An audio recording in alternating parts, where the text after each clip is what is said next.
Ever feel like your Shopify cart icon is hogging the spotlight?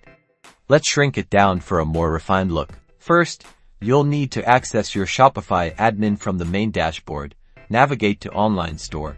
Within the Online Store menu, select Themes. This is where you'll manage your store's appearance. Find your currently published theme and click on the Customize button to open the theme editor. Now, we need to dig into the theme's underlying code. Look for an option that allows you to edit the theme's code, often found by clicking on the three dots next to your theme name, then selecting Edit Code.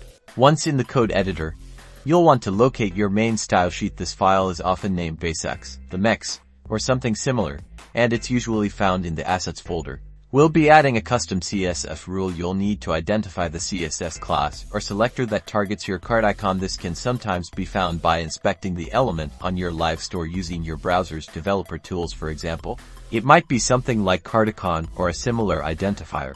Once you've identified the correct selector, you'll add a few lines of code to specify a new height and width for the icon. Think of it as giving the icon precise dimensions. You can adjust these pixel values until the size is just right for your design.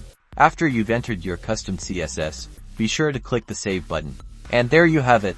Your cart icon is now a subtle, stylish addition to your Shopify store, enhancing your overall user interface.